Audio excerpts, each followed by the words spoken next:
Swayam Prabha. Digital India. Educated India.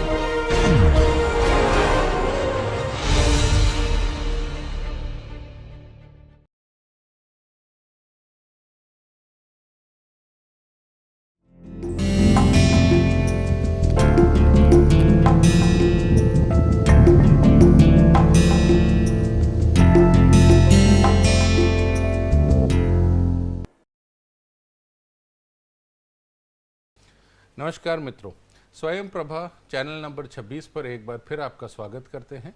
मैं doctor Parikshit Sirohi, वरिष्ठ सहायक प्राध्यापक, विधि संकाय, दिल्ली विश्वविद्यालय, आपके समक्ष कंपटीशन लॉ यानी प्रतिस्पर्धा कानून का ये कोर्स लेकर आया हूँ। आज हम छठे मॉड्यूल के बारे में बात करेंगे। छठे मॉड्यूल में एक बहुत ही विशेष, बहुत ही इम्पॉर्टेंट टॉपिक है regulation of abuse of dominant position, यानी कि प्रभुत्व के गलत प्रयोग का विनियमन।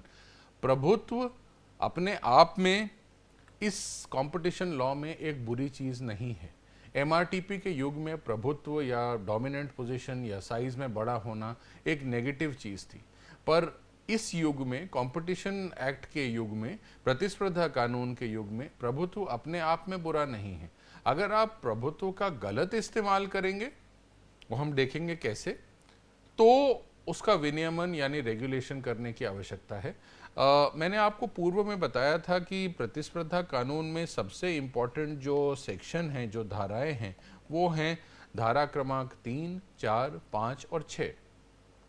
हमने इससे पूर्व वाले लेक्चर में धारा क्रमांक 3 यानी कि एंटी कॉम्पिटिटिव एग्रीमेंट्स, प्रतिस्पर्धा विरोधी समझौतों के विषय में चर्चा की थी। आज हम परिचर्चा करेंगे सेक्शन नंबर 4 यानी कि प्रभुत्व के गलत इस्तेमाल, प्रभुत्व के गलत प्रयोग के बारे में, और इसका विनियमन करना आवश्यक हो जाता है, इसके बारे में चर्चा करेंगे। इसके बाद वाला जो लेक्चर है, जो लेक्चर नंबर 7 है, उसमें हम धारा क्रमांक 5 और 6 के बारे में डिस्कस करेंगे, जो कॉम्बिनेशंस को डील करता है। सेक्शन 5 कॉम्बिनेशंस के बारे में बताता है और सेक्शन 6 बताता है कॉम्बिनेशंस को हम किस तरह से रेगुलेट करेंगे मित्रों। ये आपके सामने इस लेक्चर में विषय वस्तु है। सर्वप्रथम जो हमें चाहे वो एंटी कॉम्पिटिटिव एग्रीमेंट हो, चाहे वो प्रभुत्व का गलत प्रयोग हो, सबसे पहले हमें रेलेवेंट मार्केट यानी कि प्रासंगिक बाजार का निर्धारण करना आवश्यक हो जाता है। जो प्रासंगिक बाजार है, जो रेलेवेंट मार्केट है, उसको हम निर्धारित करेंगे। कैसे करेंगे?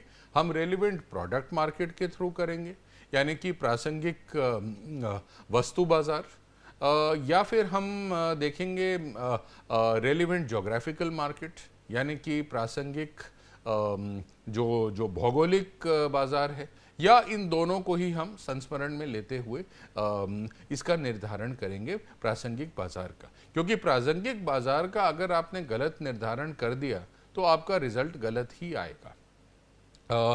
प्रासंगिक बाजार में जो प्रभुत्व है, ये पूर्व के कानून से हम इसको मिलाएंगे। जैसा कि हमने इस परिचर्चा के प्रारंभ में ही कहा कि एमआरटीपी के युग में और प्रतिस्पर्धा कानून के युग में अंतर ये है कि प्रतिस्पर्धा को अपने आप में बुरा माना जाता था तब, और आज जो है प्रभुत्व को बुरा नहीं माना जाता। प्रभुत्व को अगर वो गलत इस्तेमाल नहीं है तो वो बुरा नहीं मानते, जबकि एमआरटीपी के युग में उसको बुरा मानते थे।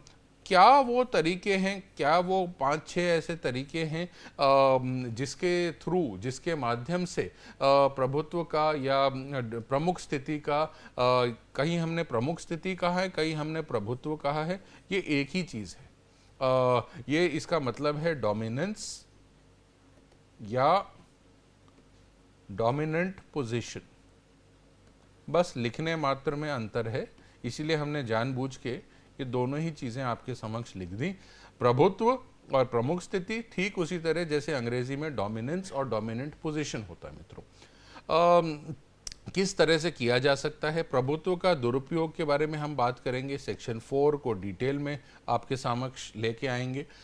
डी मिनिमिस का जो नियम है, जिसके बारे में आप थोड़ा सा जानते हैं, डी मिनिमिस का, अगर भारतवर्ष में ऐसा कुछ ब्लैक एंड वाइट में लिखित नहीं है कानून द्वारा, पर यूरोपियन यूनियन में उन्होंने माना है कि प्रभुत्व का गलत उपयोग हो ही नहीं सकता अगर जो पार्टीज इन्वॉल्व हैं उनका कम से कम 30% तो मार्केट शेयर हो, तभी तो आप कह सकते हैं कि वो प्रभुत्व में हैं मार्केट में। अन्यथा छोटी मोटी जो कंपनी है, जो फ्रिंज प्लेयर हैं, वो प्रभुत्व का गलत उपयोग कैसे कर सकते हैं? उनका प्रभुत्व है ही नहीं मार्केट में मित्रों। तो हमारे कानून में तो ऐसा ब्लैक एंड व्हाइट में नहीं लिखा है, बट हमारे जो प्रतिस्पर्धा आयोग है उन्होंने माना है कि हाँ, प्रभुत्व के लिए एक 30% की सीमा कम से कम होनी चाहिए। डीएलएफ वाला जो केस है, इसमें भी 45% डीएलएफ की जो रियल एस्टेट मार्केट था गुड़गांव में, उसमें हिस्सेदारी थी, तो इसको जो है प्रभुत्व की स्थिति में माना गया था। फिर जो है एक हम कंसेप्ट पढ़ेंगे जिसका नाम है प्रेडेटरी प्राइसिंग। अब प्रेडेटर क्या होता है? आपने कभी शिकार देखा है डिस्कवरी चैनल पे या हिस्ट्री चैनल पे? जो भी शिकारी होता है वो बहुत देर तक जिसका शिकार करना होता है उसके पीछे लगा रहता है। तो ऐसे व्यक्ति को प्रेडेटर कहते हैं, ऐसे जानवर को प्रेडेटर कहते हैं। आदमी को भी जब शिकार करना होता है बहुत देर तक देखता रहता है, फिर बंदूक तान देता है। और जब शेर को हिरण का शिकार करना होता है वो भी बहुत देर तक उसका पीछा करता रहता है, फिर एकदम से छलांग लगा देता है। तो डिस्कवरी चैनल वगैरह पे आपने इस तरह की चीजें देखी होंगी मित्रों। तो वैसा ही अगर कोई व्यक्ति ऐसा बर्ताव करता है, कोई एंटरप्राइज ऐसा बर्ताव करती है, बेहद सस्ती कीमत पे बेचना। आप बोलेंगे सर सस्ती कीमत पे बेचना बुरा कैसे हो सकता है? मैं बताता हूं कैसे बुरा हो सकता है। इस पेन की प्रोडक्शन लागत 100 रुपए है, बाजार में प्रॉफिट जो मैन्युफैक्चरर का है, जो होलसेलर का है, जो रिटेलर का है, होने के बाद इस पेन की कीमत 150 रुपये रखी गई है। अगर आप इसको 50 रुपये, 80 रुपये, 85 रुपये या 90 रुपये में बेच रहे हैं, तो आप क्या कर रहे हैं? इसको लागत से कम रुपए में बेच रहे हैं। 100 रुपए की तो इसकी प्रोडक्शन कॉस्ट है, बनने की लागत है, और आप उससे कम में इसको बेच रहे हैं। तो क्या होगा? आपका नुकसान होगा, लॉस में जाएंगे। आप बड़ी कंपनी हैं, आप लॉस झेल सकते हैं कुछ साल, लेकिन आपके जितने भी प्रतिद्वंदी हैं वो सब नुकसान झेल झेल कर बाजार से बाहर हो जाएंगे, बंद हो जाएंगी उनकी कंपनियां, दुकानें। तो फिर क्या होगा? आप वापस, आपका एक छत्र राज हो जाएगा मार्केट में, आपका एकाधिकार हो जाएगा, और आप ये 100 रुपए का पेन अगर 150 या 200 या 250 या 300 का भी बेचेंगे तो कस्टमर तो मजबूर है आपसे खरीदने के लिए। तो ये, इसको हम कहते हैं प्रेडेटरी प्राइसिंग। जिस तरह से शिकारी अपना शिकार करता है, वैसे ही कंपनी ने कस्टमर का शिकार कर लिया। मित्रों, हम कुछ बहुत ही प्रसिद्ध 4 वाद आपके समक्ष लेकर आए हैं ये कंसेप्ट समझाने के लिए, क्योंकि इंपॉर्टेंट कंसेप्ट है। 4 वाद हम लेके आए हैं। एक बेलेयर अपार्टमेंट ओनर्स एसोसिएशन बनाम डीएलएफ का वाद है, जिस वाद में किस तरह से कहा गया कि ये बिल्डिंग इतने साल में बनकर तैयार हो जाएगी, आपको इतने फ्लैट मिलेंगे। फिर उस बिल्डिंग में उन्होंने और फ्लैट बना दिए और वो बिल्डिंग 2 साल 3 साल लेट बनकर तैयार हुई, और जहां पे फ्लैट मान लीजिए 200-300 बनने थे, वहां 500 फ्लैट बन जाने से आपका स्विमिंग पूल छोटा हो गया, आपका जो भी फैसिलिटीज आपको बिल्डर ने बताई थी लिखित में, वो कम हो गई या गायब हो गई। तो जो आपको सेवा मिली वो कम मिली। बिल्डर ने आपका फायदा उठा लिया, क्योंकि बिल्डर जो है प्रभुत्व की स्थिति में था और उसने आपसे साइन करवा रखा था। तो ये कंपटीशन एक्ट का मुद्दा है या नहीं, ये हम आगे जाके बात करेंगे। सुरिंदर सिंह बर्मी बनाम बीसीसीआई का मामला है। इसमें आईपीएल को लेके बात करेंगे, भारतीय प्रीमियर लीग क्रिकेट की। ये क्रिकेट का दीवाना देश है, तो क्रिकेट का ही केस डिस्कस क्यों ना किया जाए। हम मल्टी कमोडिटी एक्सचेंज बनाम नेशनल स्टॉक एक्सचेंज का वाद डिस्कस करेंगे, जहां पे डेरिवेटिव ट्रेडिंग की बात की गई है, इसको प्रतिस्पर्धा आयोग से जोड़ा गया है। और एक और अन्य केस है भारतीय प्रदर्शनी उद्योग संघ बनाम वाणिज्य उद्योग मंत्रालय आईटीपीओ। जो प्रगति मैदान दिल्ली में जो ऑर्गेनाइजेशन है जो वहाँ पे सब संचालन करता है, उसका नाम है India trade promotion organisation ITPO। तो इनका एक ITPO किस तरह से मोनोपोली बना रहा था, वो उसके बारे में थोड़ी सी बात करेंगे और फिर अपना जो है परिचर्चा का हम सारांश लेकर आपके सामने आएंगे। जो भी अहम बातें हैं उनको दोबारा दोहराएंगे। तो मित्रों, सर्वप्रथम हम जो है प्रासंगिक बाजार का निर्धारण जो है उसके बारे में बात करेंगे। प्रासंगिक बाजार का जो कंसेप्ट है, जो अवधारणा है, ये बहुत आवश्यक हो जाती है। आपको जो उन उत्पादों, उन उपक्रमों की पहचान करने के लिए जो व्यवसाय से सीधे प्रतिस्पर्धा कर रहे हैं। आपको प्रासंगिक बाजार की जो डेफिनेशन है, जो प्रासंगिक बाजार को करेक्टली आइडेंटिफाई करना बहुत इंपॉर्टेंट है। ये एक स्टार्टिंग पॉइंट है मित्रों, यहीं से आपका कंपटीशन का, अब्यूज ऑफ डोमिनेंट पोजीशन का सफर शुरू होता है। जब भी किसी अमुक व्यक्ति ने कंपटीशन कमीशन में शिकायत की, किसी अमुक कंपनी ने कंपटीशन कमीशन में शिकायत की कि ये एंटी कॉम्पिटिटिव बर्ताव कर रहे हैं या ये अब्यूज ऑफ डोमिनेंट पोजीशन कर रहे हैं, आपको सर्वप्रथम जो कार्य करना है वो ये है कि आपको सबसे पहले निर्धारण करना है कि प्रासंगिक बाजार यानी रेलिवेंट मार्केट क्या है, उसमें कौन कौन से प्लेयर हैं। तो ये एक ऐसा बाजार है जिसमें विशेष उत्पाद या सेवा बेची जाती है। एयरलाइन का बाजार हो सकता है, कमोडिटी का बाजार हो सकता है, टीवी सेट का बाजार हो सकता है, कोई भी उत्पाद यानी प्रोडक्ट या कोई भी सेवा। ये सेवा या प्रोडक्ट होमोजीनियस होना चाहिए, मतलब एक दूसरे से मेल खाना चाहिए। जैसे ये कोट है, एक और कोट की कंपनी और ये कोट की कंपनी, ये टाई की कंपनी और दूसरी टाई की कंपनी। अब कभी कभी ये देखेंगे कि टाई की कंपनी और कोट की कंपनी, क्योंकि ये प्रोडक्ट साथ में खरीदे जा सकते हैं, क्या ये एक ही प्रासंगिक बाजार में आते हैं, इस तरह के कंसेप्ट्स आएंगे। तो मित्रों, एक प्रासंगिक उत्पाद बाजार और एक प्रासंगिक भौगोलिक बाजार का इंटरसेक्शन है। इन दोनों चीजों को आपको ध्यान में लेकर चलना है। आपको संस्मरण होगा, अगर आपने पूर्ववर्ती लेक्चर सुने हैं, देखे हैं, तो हमने बात की थी कानपुर के चर्म उद्योग की, लेदर मार्केट की। कानपुर ज्योग्राफिकल मार्केट हो गया, रेलिवेंट ज्योग्राफिकल मार्केट, प्रासंगिक भौगोलिक बाजार, और चर्म उद्योग, चमड़े के जूते, ये हो गया प्रासंगिक उत्पाद बाजार। इन दोनों का जो इंटरसेक्शन है वो आपका इस केस में बन गया प्रासंगिक बाजार। इन चारों केस का उदाहरण ले लेते हैं। इस केस में जो प्रासंगिक बाजार है वो है फ्लैट, गुड़गांव में, बेलेर वाले केस में। इसमें भारत में क्रिकेट,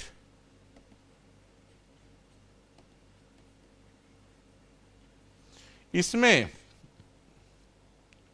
डेरिवेटिव ट्रेडिंग,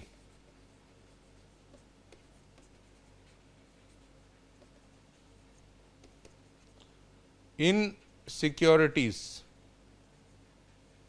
प्रासंगिक बाजार है, और इसमें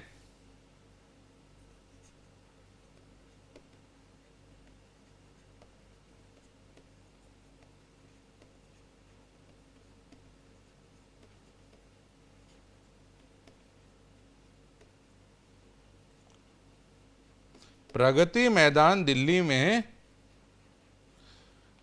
जिसका अभी नाम परिवर्तित हो गया है, वो एक बहुत बड़ा एग्जीबिशन सेंटर है। उस एग्जीबिशन सेंटर में एग्जीबिशन की सर्विसेज प्रदान करना, ये प्रासंगिक बाजार है। तो इन चार केसेस में हमने जो है प्रासंगिक बाजार को करेक्टली आइडेंटिफाई किया, तभी ये केस डिसाइड हो सकते हैं। बल्कि इस वाले केस में आलोचना हुई है कि कॉम्पैट ने शायद प्रासंगिक बाजार ठीक से आइडेंटिफाई नहीं किया, CCI ने ठीक से किया था। मित्रों, प्रासंगिक उत्पाद बाजार वे सभी उत्पाद या सेवाएं हैं इसमें जो उत्पाद की विशेषताएं, कीमतों, इच्छित उपयोग के कारण उपभोक्ता इसको सब्स्टिट्यूटेबल मानते हैं, इंटरचेंजेबल मानते हैं। मतलब एक के बदले में दूसरा ले सकते हैं, एक के स्थान पे दूसरे को प्रयोग कर सकते हैं। मसलन चाय और कॉफी, चाय का एक ब्रांड और चाय का दूसरा ब्रांड, मक्खन का एक ब्रांड और मक्खन का दूसरा ब्रांड, ये एक ही उत्पाद बाजार है। इसी तरह भौगोलिक बाजार, कानपुर का बाजार, लखनऊ का बाजार, ये एक ही बाजार है। आप किसी और सेलर के पास जा सकते हैं, किसी और के पास जा सकते हैं। प्रासंगिक उत्पाद बाजार के 3 मापदंड हैं। मांग पक्ष प्रतिस्थापन, मतलब डिमांड साइड सब्स्टिट्यूशन।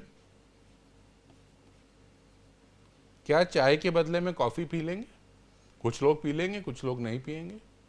क्या ताजमहल चाय के बदले में ब्रुक बॉन्ड चाय पी लेंगे? हाँ, पी लेंगे।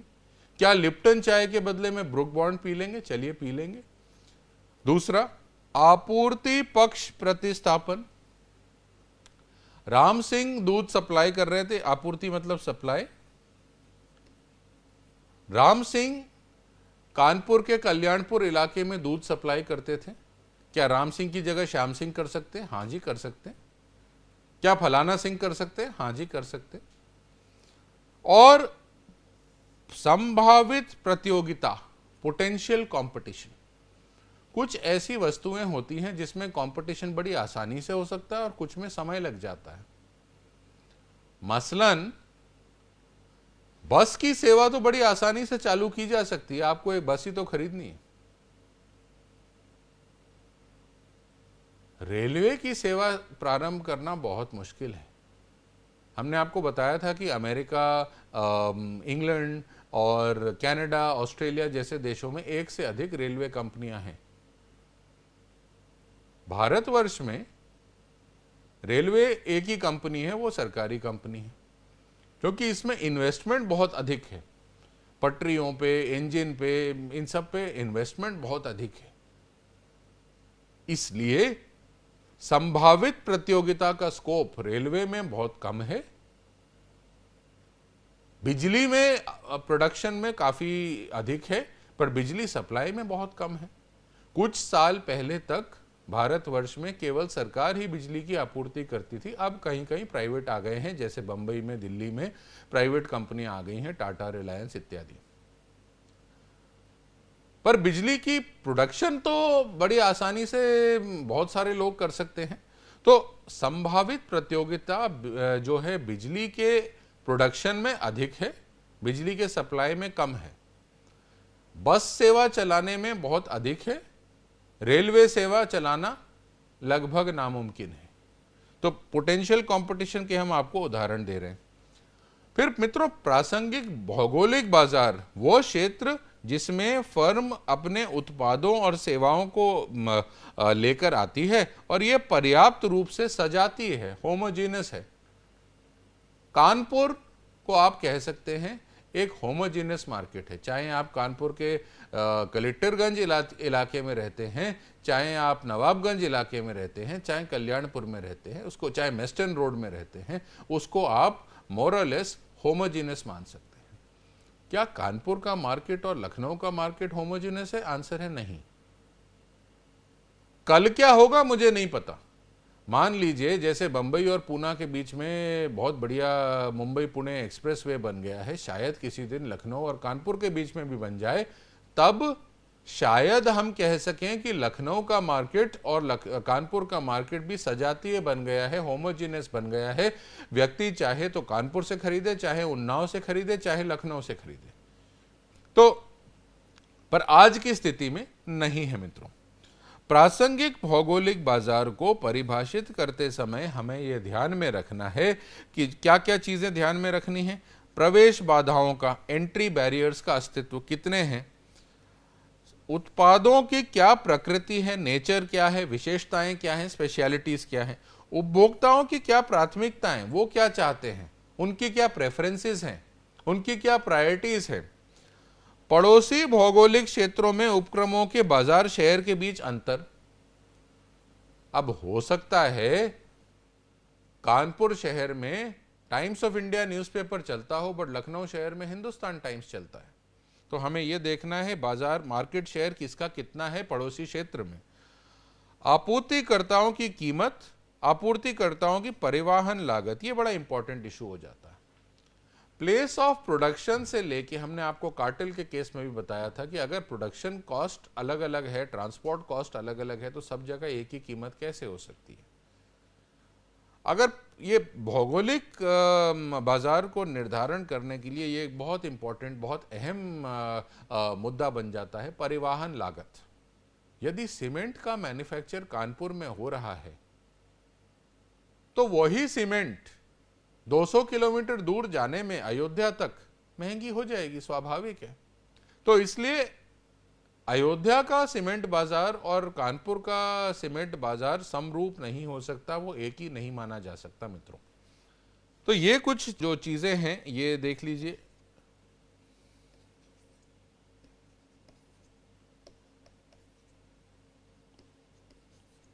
ये 6 चीजें हैं जो आपको ध्यान रखनी है प्रासंगिक भौगोलिक बाजार के निर्धारण में, और जो ये 3 चीजें हैं जो आपको ध्यान में रखनी है प्रासंगिक उत्पाद बाजार के निर्धारण में, और इनको मिलाकर आपको करना है निर्धारण प्रासंगिक बाजार का।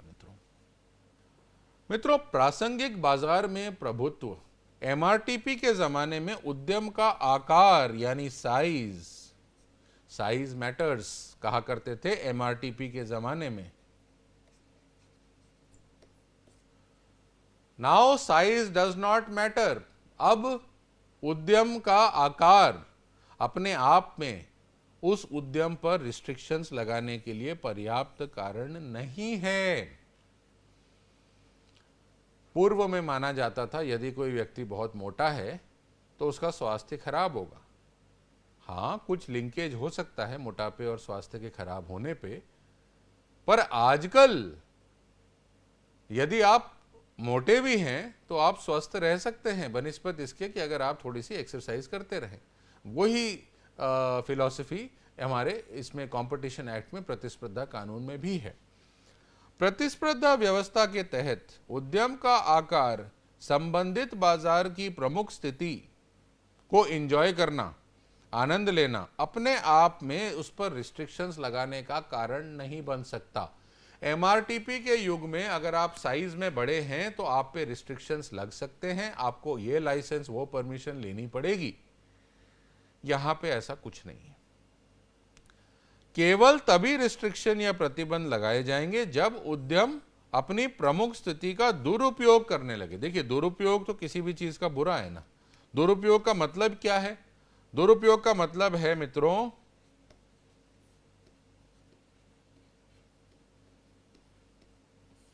जो चीज गलत है उसको तो रोकना है ना। तो विभिन्न रूप जिनके द्वारा ये किया जा सकता है, ये धारा 4(2) में इनका उल्लेख किया गया है, ये वहां पे निहित है। अब ये है वो चीजें, वो जो माध्यम है जिसके माध्यम से किया जा सकता है। ये 7 तरीके हैं जिनके माध्यम से ये सेक्शन 4 सब क्लॉज 2 में उल्लेखित हैं। ये क्या है? माल या सेवा की खरीदी या बिक्री में अनुचित या भेदभावपूर्ण, अनफेयर या भेदभावपूर्ण शर्त लगा देना, डिस्क्रिमिनेटरी,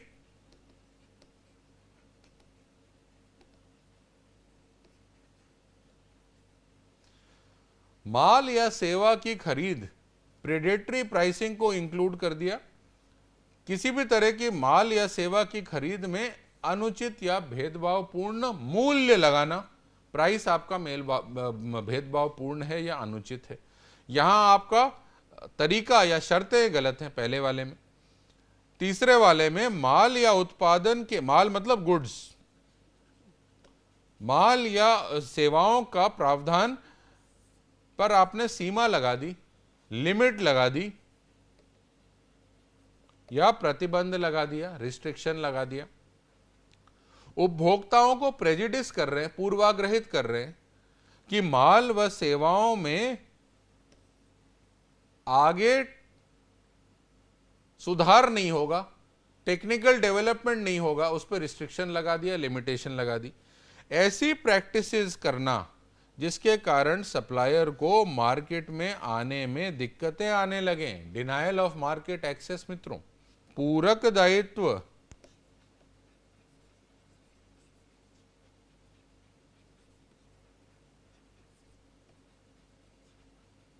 सप्लीमेंट्री मेजर्स,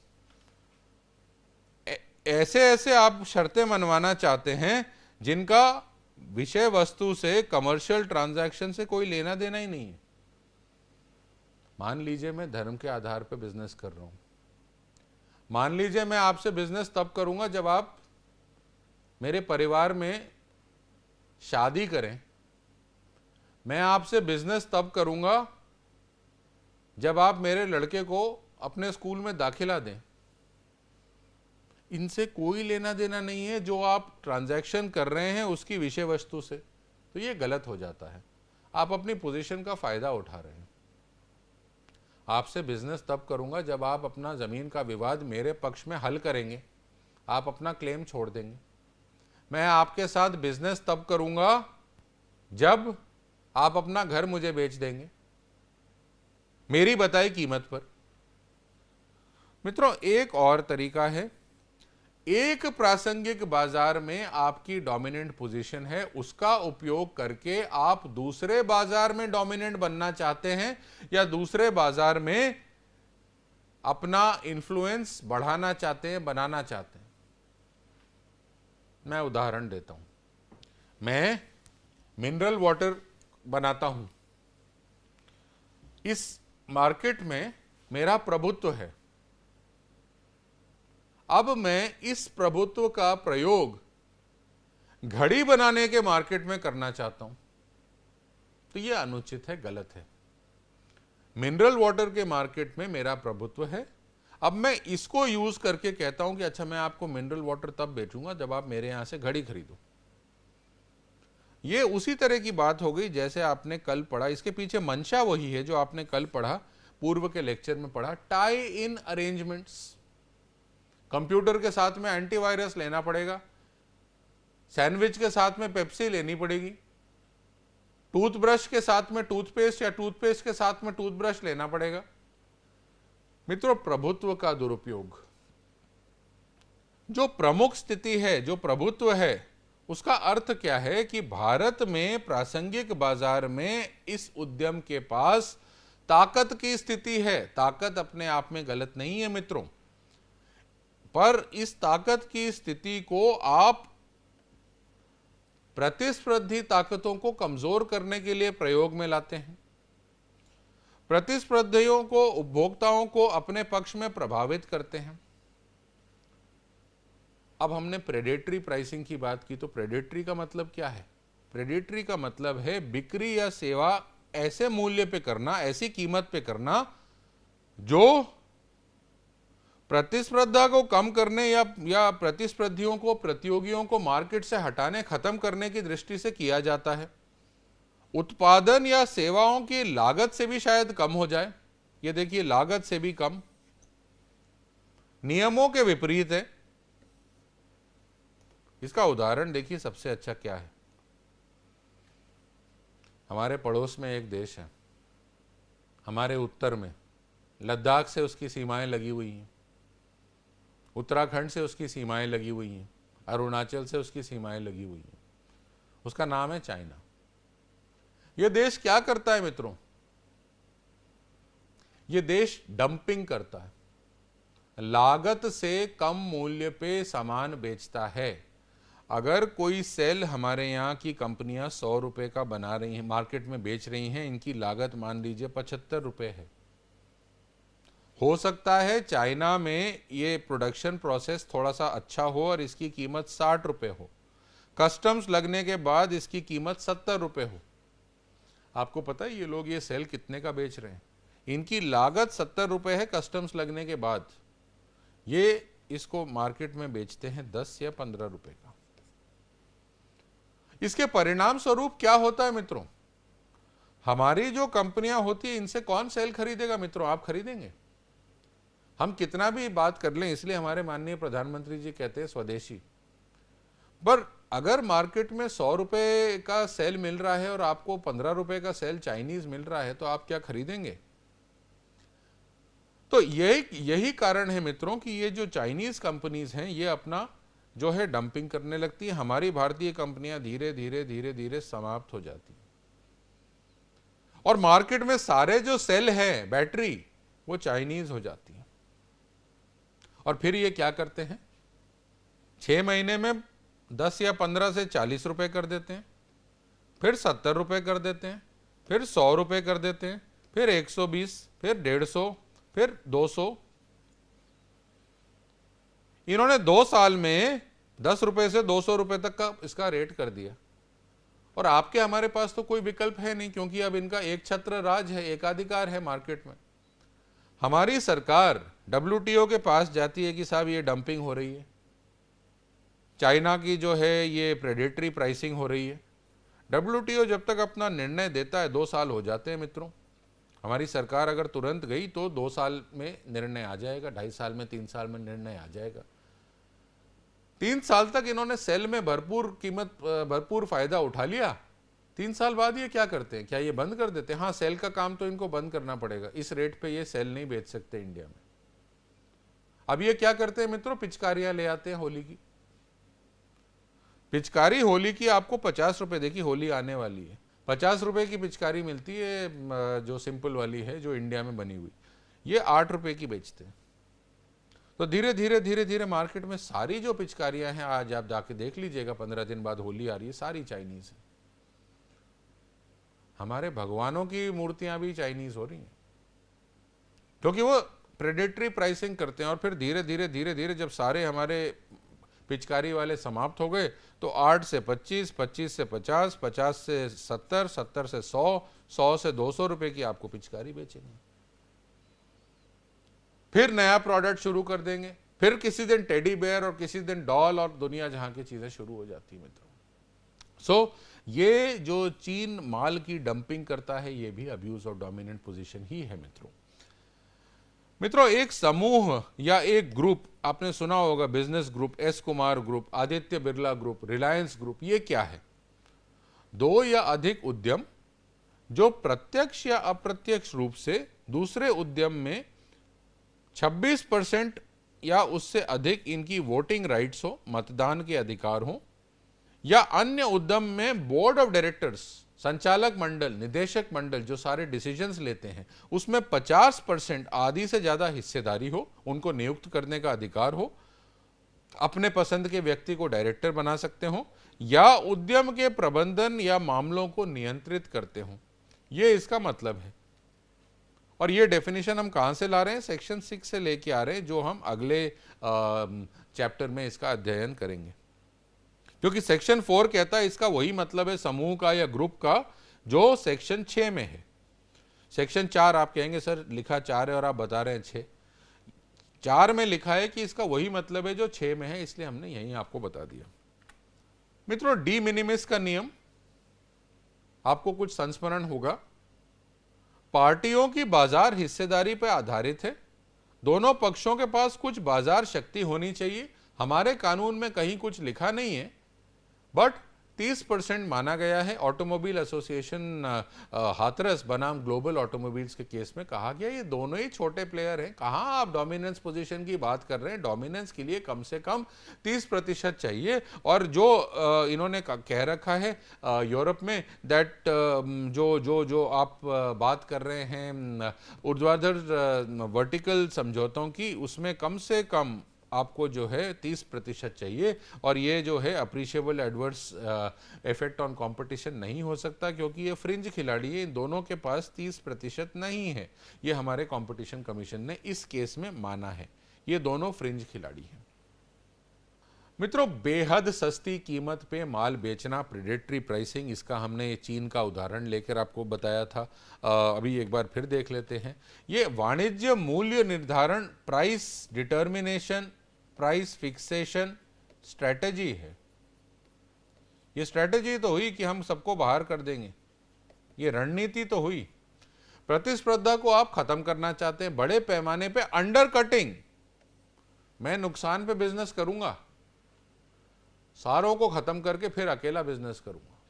तो घाटे के स्तर पे आप कम करते हैं प्राइस एक सीमित समयावधि के लिए, 6 महीने, साल भर, 2 साल में सारे कॉम्पिटिटर आपके मर जाएंगे। अवास्तविक रूप से आपने कीमत को कम कर दिया, यह सुनिश्चित करने के लिए कि प्रतियोगियों का खूब नुकसान हो और आप जो हैं मार्केट में बने रहें, दूसरा नहीं बन सके और उनको बाजार छोड़ने पे आपने मजबूर कर दिया।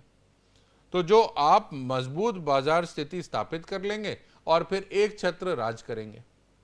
प्रतिस्पर्धा समाप्त हो जाने के बाद आप नुकसान की भरपाई करेंगे, आसानी से कीमत में वृद्धि करेंगे, जैसा कि हमने 2 उदाहरण आपको दिए। ये जो आचरण है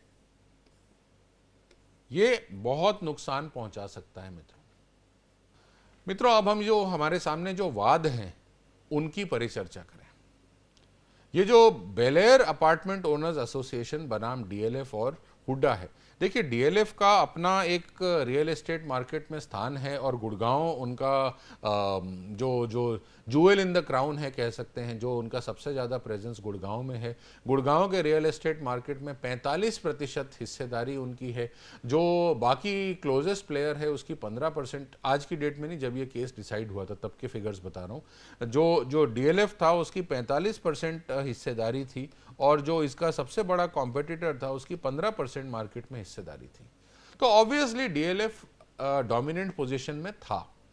उन्होंने एक आवासीय परिसर गुड़गांव में डीएलएफ सिटी में बनाया, बहुत ही पॉश जो अपार्टमेंट इसमें थे, बेल एयर के नाम से, बेल एयर ये नाम था। ये लॉन्च किया। इसमें जो उन्होंने एडवर्टाइजमेंट निकाले, जिसको देख के लोगों ने अपार्टमेंट बुक किए, खरीदे, फ्लैट खरीदे, उसमें इन्होंने कहा 368 फ्लैट हैं, 5 अलग अलग टावर हैं और हर टावर में 19 मंजिलें हैं और इसके साथ में स्विमिंग पूल है इतने वर्ग फीट का और ये ग्रीन एरिया है और इतना ये है वो है, सब कुछ उन्होंने बताया। आपको याद होगा कुछ समय पूर्व ये एक अकेले बिल्डर नहीं है जिन्होंने ये काम किया, बहुत सारों ने औरों ने भी ये काम किया कि बोले कि 350 फ्लैट बनेंगे और बना दिए 600 फ्लैट। फ्लैट का एरिया कम नहीं किया बट टावर की हाइट बढ़ा दी, 19 मंजिलों की जगह 29 मंजिलें कर दी। आपको सुपरटेक का केस याद होगा जहां माननीय उच्चतम न्यायालय ने पूरा निर्देश दे दिया, अभी 6-8 महीने पूर्व ही उस बिल्डिंग को गिरा दिया गया। 2 एक्स्ट्रा टावर बना दिए प्रॉफिट एक्स्ट्रा करने के लिए। तो ये डीएलएफ अकेली कंपनी नहीं है, बहुत सारी रियल एस्टेट कंपनीज ने ऐसे ही काम किया। जो परमिशन मिली उससे कहीं अधिक फ्लैट बना दिए, जो एडवर्टाइजमेंट में कहा उससे कहीं अधिक फ्लैट बना दिए। बहुत सारी कंपनियों ने दिल्ली में, गुड़गांव में, नोएडा में, अन्य शहरों में ये काम किया। इन्होंने कहा 5 मंजिला बहुमंजिला आवासीय भवन मिलेंगे, 2 साल में आपको पोजेशन मिल जाएगा, 19 मंजिलें हैं। भुगतान का जो अनुसूची थी, जो पेमेंट का शेड्यूल था, उसमें चरणवार पेमेंट था कि भाई कुछ पेमेंट आप फ्लैट बुक करने के 2 महीने के अंदर दे दीजिए और बाकी जैसे जैसे काम होता जाएगा, कंस्ट्रक्शन लिंक्ड प्लान है, छत पड़ गई तो इतने दे दीजिए, प्लास्टरिंग हो गई तो इतने दे दीजिए, ऐसे ऐसे। अब लोगों ने समय समय पर पैसे तो 2 साल के अंदर पूरे फ्लैट के दे दिए, बट 5 वर्षों तक मित्रों उनको अपने फ्लैट नहीं मिले। और 5 इमारतों का, 5 टावर का तो निर्माण हुआ, बट प्रत्येक टावर में, प्रत्येक बिल्डिंग में 19 की जगह 29 फ्लोर हो गई। तो जो फ्लैट 368 होने थे वो 564 हो गए। और जो सुविधाओं का वादा किया गया था कि इतना बड़ा स्विमिंग पूल होगा, देखिए अगर स्विमिंग पूल मेरा 10,000 वर्ग फीट का है और उसको इस्तेमाल करने वाले 368 फ्लैट हैं और अब मेरा स्विमिंग पूल 8,000 वर्ग फुट का हो गया और उसको इस्तेमाल करने वाले 564 फ्लैट हैं, तो क्या आपको लगता है मेरे साथ धोखाधड़ी हुई है? मेरा स्विमिंग पूल छोटा हो गया और उसको इस्तेमाल करने वाले बढ़ गए। मेरी पार्किंग जो जितनी बड़ी थी अब वो उसको इस्तेमाल करने वाले बढ़ गए और मेरी पार्किंग छोटी हो गई। मेरा जो हरित क्षेत्र था, ग्रीन एरिया था, वो छोटा हो गया और उसको इस्तेमाल करने वाले बढ़ गए। ये वही समस्या है जो भारत में जनसंख्या के कारण हो रही है। खैर, तो सुविधाएं जो है संकुचित हो गई। अपार्टमेंट की डिलीवरी 2 साल 3 साल बाद हुई, पैसे तो चले गए लोगों को, फिर भी लोगों को फ्लैट नहीं मिले। तो ये अपार्टमेंट ओनर्स एसोसिएशन ने बिल्डर के खिलाफ कंपटीशन कमीशन में शिकायत की कि भाई अपार्टमेंट मालिकों के साथ जो कॉन्ट्रैक्ट किया गया था अब ये बिल्डर उससे मुकर रहा है क्योंकि उसका प्रमुख स्थिति है मार्केट में, उसने दुरुपयोग किया है। बिल्डर ने कहा यह मामला कंपटीशन आयोग का है ही नहीं। अब हमने पूर्व में पढ़ा है कि कंपटीशन आयोग ऐसी परिकल्पना करता है, सेक्शन 62 है कि ऐसे मुद्दे हो सकते हैं जिसमें ओवरलैप का इशू हो किसी सेक्टर स्पेसिफिक रेगुलेटर के साथ। तकनीकी विषयों में सेक्टर स्पेसिफिक रेगुलेटर्स की राय ली जा सकती है, जैसे कि हमने पिछले लेक्चर में देखा दिल्ली इलेक्ट्रिसिटी रेगुलेटरी कमीशन की राय ली गई थी बिजली के मीटरों के संबंधित वाद में। पर जो प्रतिस्पर्धा संबंधी इशू है उस वाद का, उसमें कंपटीशन कमीशन पूरी तरह से कॉम्पिटेंट है। प्रतिस्पर्धा आयोग के पास पूर्ण अधिकार है उसमें जाने का। मित्रों, सीसीआई ने पाया कि ये प्रभुत्व का दुरुपयोग है प्रथम दृष्टया और डीजी को आगे की जांच करने के लिए कहा। तो ये जो कंपनी है डीएलएफ, इन्होंने तुरंत ये कहा कि सीसीआई के अधिकार क्षेत्र से बाहर है, पर बाद में अपनी इस बात को उन्होंने वापस ले लिया क्योंकि उनको इस बात में दम नहीं लगा। उनको उनके वकीलों ने बताया कि शायद आप सक्सीड नहीं करेंगे, पूर्ण में ऐसे निर्णय लिए जा चुके हैं कोर्ट्स द्वारा। तो डीजी की जांच में पता चला कि जो डीएलएफ ने शर्तें लगाई थी वे शर्तें प्रतिस्पर्धा अधिनियम के प्रावधानों का उल्लंघन कर रही हैं। मसलन वादा खिलाफी, misleading advertisement, unfair trade practice. आपने बताया कि इतने फ्लैट हैं और उससे ज्यादा फ्लैट बना दिए। आपने टावर की हाइट को बढ़ा दिया, उससे लोगों का जो व्यू है वो प्रभावित हुआ। आपने स्विमिंग पूल, शॉपिंग कॉम्प्लेक्स आदि का आकार बदल दिया, साइज बदल दिया, तो सुविधाएं संकुचित हो गई। पार्किंग की जगह संकुचित हो गई, विजिटर्स पार्किंग की जगह खत्म हो गई। ये दिल्ली में, बंबई में, अन्य बड़े शहरों में बड़ी भयानक समस्या है। पार्किंग को लेके लोगों का मर्डर हो जाता है। विकराल समस्या हो चुकी है ये कि आप किसी दूसरे व्यक्ति के घर जाएं और आपको पार्किंग की जगह ना मिले, या फिर आपके घर में 4 गाड़ियां हैं और आपको पार्किंग की एक ही जगह या 2 ही जगह हैं, तो आप अपनी गाड़ी सड़क पे लगा रहे हैं, आपकी गाड़ी जो है पुलिस वाले टो करके ले जाते हैं। ये काफ़ी विकराल समस्या हो गई है मित्रों। सीसीआई ने आदेश दिया कि प्रतिस्पर्धा अधिनियम इस विवाद में लागू होगा, लेकिन डीएलएफ ने कुछ काउंटर तर्क दिए और इन्होंने कहा कि अपार्टमेंट की बिक्री ना तो प्रोडक्ट है ना सर्विस है, इसलिए वो कंपटीशन एक्ट की परिधि में आता ही नहीं, क्योंकि ना तो ये प्रोडक्ट है ना सर्विस है। ऐसा कैसे हो सकता है? कंस्ट्रक्शन तो एक सर्विस है, तो ये तो कंपटीशन एक्ट की परिधि में आता है। तो ये कहते हैं कि जो प्रतिस्पर्धा अधिनियम की धारा 4(2)(a) है, यहां आकर्षित नहीं होती है। प्रभुत्व के दुरुपयोग का जो प्रोविजंस हैं, जो ये प्रावधान हैं, ये वर्ष 2009 में आए अमल में। देखिए, एक्ट तो आ गया था आपका अमल में 2008 में, बट ये प्रोविजन 2009 में आए और कहते हैं हमारा जो करार था जो बायर्स के साथ वो 2006 का है। तो आप बैक डेट से, रेट्रोस्पेक्टिव डेट से इसको कैसे लागू कर सकते हैं? ये जो प्रावधान हैं आपके, जो प्रभुत्व के दुरुपयोग के प्रावधान हैं। तो मित्रों, प्रमुख स्थिति वाले जो उद्यम हैं, इसको कानूनी प्राप्त, इनका कहना है अवधारणा नहीं थी। ये कंसेप्ट जो था ये कानूनी रिकॉग्नाइज नहीं था 2006 में, जब इन्होंने फ्लैट बायर्स के साथ अग्रीमेंट किए, करार किए। ये इन्होंने तर्क दिए। देखिए, बड़ी कंपनी है, अच्छे वकील हायर कर सकते हैं, अच्छे वकील अच्छी सलाह देंगे। तो वकील का काम ही यही होता है कि अपने क्लाइंट के इंटरेस्ट को सर्वोच्च तरीके से बचाना, रिप्रेजेंट करना। फिर मित्रों क्या हुआ? माननीय उच्चतम न्यायालय ने अपने पूर्व के निर्णय और एमआरटीपी के जमाने में आए हुए निर्णय, आए हुए न्याय शास्त्र, आई हुई जूरिस्प्रूडेंस को भरोसा करते हुए, रिलाय करते हुए कॉम्पैट ने क्या किया, निष्कर्ष निकाला। अच्छा, कंपटीशन कमीशन ने इसको मान लिया प्रभुत्व का दुरुपयोग, सीसीआई ने मान लिया। सीसीआई के अगेंस्ट अपील में गए कॉम्पैट। तो कॉम्पैट ने क्या किया, कंपटीशन अपीलेट ट्राइब्यूनल, इन्होंने एमआरटीपी आयोग और सुप्रीम कोर्ट के पूर्व के जो निर्णय थे उनका अध्ययन किया, उनका विवेचन किया, जो न्यायशास्त्र था उस पर रिलाई किया, भरोसा किया, और इन्होंने इसको सेवाओं के दायरे में माना, क्योंकि ये कंस्ट्रक्शन है। Construction is a service, construction of flat, provision of building services, provision of building services, ये इसमें आता है, ये एक सेवा है। तो डीएलएफ का बाजार में 45% हिस्सेदारी थी और जो अगला सबसे बड़ा खिलाड़ी था वो 15% पे था। तो स्पष्ट दुरुपयोग है।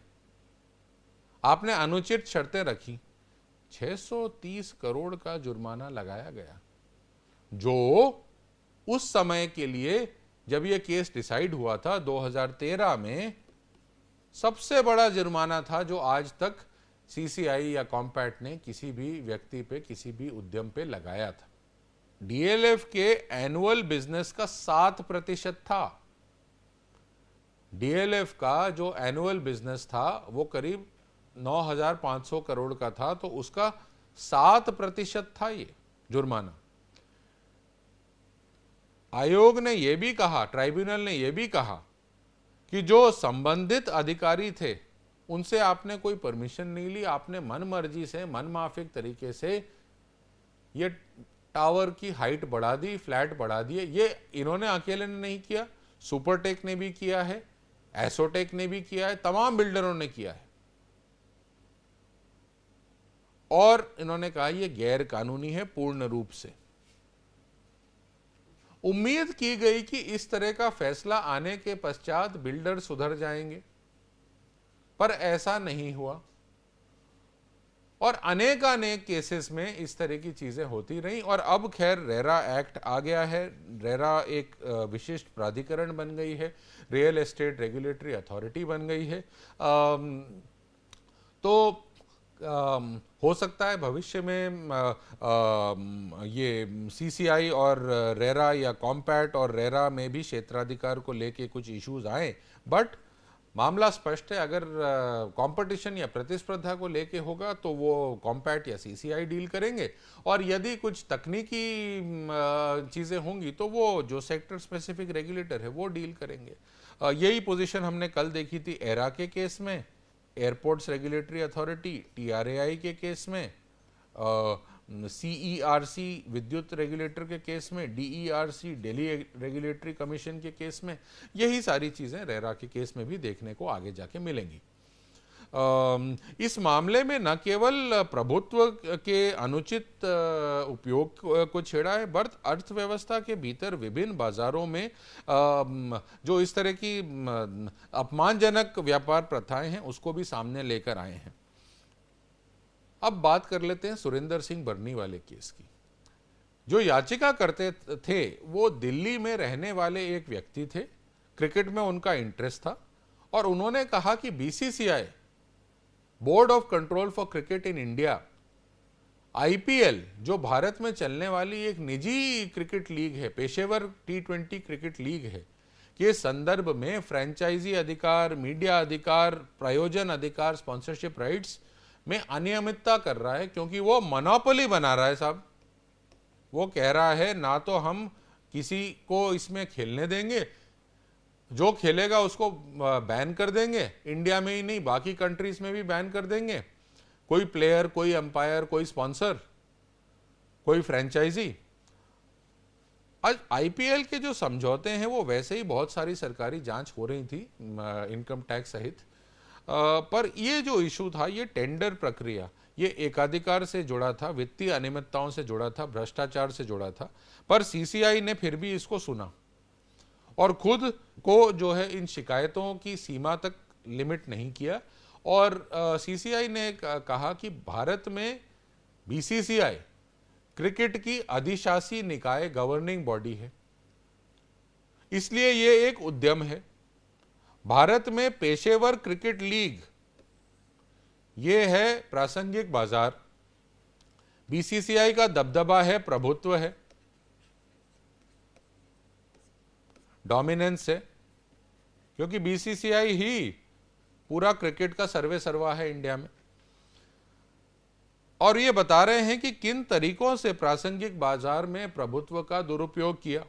वो किसी और को आने नहीं दिया, मार्केट एक्सेस से वंचित रखा, फ्रेंचाइजीज की संख्या को सीमित कर दिया, पहले 8 फिर 10। मित्रों, एक और बहुत सुप्रसिद्ध वाद, MCX स्टॉक एक्सचेंज बनाम नेशनल स्टॉक एक्सचेंज। MCX एक नया स्टॉक एक्सचेंज था, कमोडिटी मार्केट था। इन्होंने कहा कि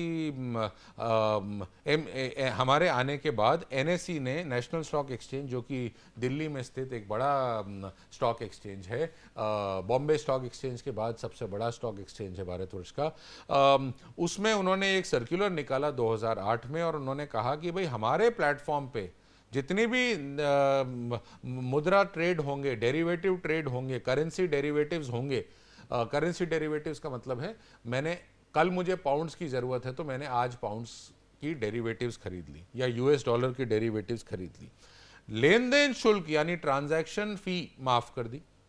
ना ये कहते हैं कि हम जो है सदस्यता के लिए कोई शुल्क नहीं ले रहे हैं, पर इक्विटी, केवल कमर्शियल डेरिवेटिव्स वाले सेगमेंट में हम सदस्यता के लिए कोई शुल्क नहीं लेंगे, कोई ट्रांजैक्शन फी नहीं लेंगे। बट जो बाकी जो बिजनेस हमारे हैं, इक्विटी यानी share, futures and options, debt यानी डिबेंचर, इन एरियाज में हम पहले की तरह शुल्क लेते रहेंगे। MCX कहता है देखिए हम तो बाकी फ्यूचर एंड ऑप्शन और डेट और शेयर मार्केट में तो है नहीं, इक्विटी मार्केट में है नहीं, हम केवल एक ही बिजनेस करते हैं, वो कमोडिटी डेरिवेटिव्स का, करेंसी डेरिवेटिव्स का। तो अगर आप हमारे आने के बाद इस तरह का निर्णय लेंगे तो हमें भी यही निर्णय लेना पड़ेगा, नहीं तो हम तो बिजनेस में रह नहीं पाएंगे। और अगर हम अपना लेन देन शुल्क माफ करेंगे तो हमें घाटा होगा, हम बाजार से बाहर हो जाएंगे। तो ये आप प्रेडेटरी प्राइसिंग कर रहे हैं, आप अपने प्रतिद्वंदियों को बाहर निकालना चाह रहे हैं, ये आरोप लगाते हुए CCI को पत्र लिखा। CCI कहता है, CCI के जो DG साहब है उन्होंने अपनी जांच की और कहा कि प्रासंगिक बाजार एक स्टॉक एक्सचेंज है, स्टॉक एक्सचेंज व्यवसाय प्रासंगिक बाजार है। CCI ने कहा नहीं साहब गलत कह रहे हैं, प्रासंगिक बाजार CD सेगमेंट है, स्टॉक एक्सचेंज का वो सेगमेंट जहां पे करेंसी डेरिवेटिव्स, मुद्रा को लेके होने वाले वायदा ट्रेड, ये एक उसका प्रकार है। यानी कि चर्म उद्योग की बात नहीं, जूते, लेदर के जूते, चर्म उद्योग में तो बैग, सैडल, जैकेट सब आ जाते। तो वैसे ही स्टॉक मार्केट में share, mutual fund, debenture, future option सब आ जाते हैं, बट केवल यही सेगमेंट ये है relevant market, product market. CCI कहता है हाँ ये रेलेवेंट मार्केट है, क्योंकि कुछ आयातक निर्यातक यहीं पे अपना हेज करना चाहते हैं कि भाई करेंसी ऊपर जाएगी नीचे जाएगी, अपना फ़ायदा ज़्यादा होगा नुकसान कम होगा, तो ये बाकी सेगमेंट से अलग है। अब धारा 53B के तहत अपील जाती है कॉम्पैट में। कॉम्पैट कहता है नहीं, उत्पाद बाजार जो है वो दूसरी चीज है, NSE जो है वास्तव में सेवाएं प्रदान कर रहा है। स्टॉक एक्सचेंज में किसी भी उत्पाद का निर्माण या बिक्री नहीं होती, केवल एक ट्रेडिंग प्लेटफॉर्म है। और कॉम्पैट ने विभिन्न विदेशी निर्णयों को खारिज करते हुए कहा कि भाई नहीं, ये जो CCI कह रहा है ये गलत है, कमर्शियल डेरिवेटिव्स, करेंसी डेरिवेटिव्स प्रासंगिक उत्पाद बाजार नहीं माने जा सकते, क्योंकि उनमें और अन्य जो बाजार में उत्पाद हैं उनमें बहुत अधिक फर्क नहीं है। तो इस निर्णय की आलोचना की जाती है कि इन्होंने शायद सही तरह से इसको पहचाना नहीं। मित्रों, धारा 4 के अनुसार जो प्रमुख स्थिति का अर्थ है, भारत में प्रासंगिक बाजार में एक उद्यम की ताकत की स्थिति जो इसे संबंधित बाजार में प्रचलित प्रतिस्पर्धी ताकतों से स्वतंत्र रूप से संचालित करने में सक्षम बनाती है, अपने प्रतिद्वंदियों को, अपने उपभोक्ताओं को, अपने संबंधित बाजार को पक्ष में प्रभावित करने की शक्ति देती है। ये एक शक्तिशाली व्यक्ति या शक्तिशाली उद्यम बन जाता है जो जो जो जो डोमिनेंट पोजीशन में आ जाता है, जो प्रभुत्व की स्थिति में आ जाता है। जिसकी प्रभुत्व होता है या जिसकी प्रमुख स्थिति होती है, वो दुरुपयोग के प्रश्नों को तय करने के लिए सही तरह से प्रासंगिक बाजार की पहचान करना बहुत आवश्यक हो जाता है। जैसे कि अभी हमने पूर्ववर्ती 4 वादों में देखा, निर्धारित करने के लिए प्रासंगिक उत्पाद बाजार, प्रासंगिक भौगोलिक बाजार या दोनों को ही ध्यान में रखा जाना चाहिए। प्रासंगिक बाजार की जो अवधारणा है, उपभोगों, उपक्रमों, उत्पादों की पहचान करने के लिए है जो किसी व्यवसाय से या किसी प्रोडक्ट से सीधे तौर पे प्रतिस्पर्धा में लिप्त हैं, सीधे तौर से प्रतिस्पर्धा कर रहे हैं। जो पूर्व में आपका एमआरटीपी कानून था, उसके अनुसार यदि आप आकार में बड़े थे, कोई उद्यम आकार में बड़ा था, तो उस पर रिस्ट्रिक्शन लगाना, प्रतिबंध लगाना आवश्यक हो जाता था लाइसेंस परमिट के जरिए। बट आज की कंपटीशन लॉ की व्यवस्था में ऐसा नहीं है।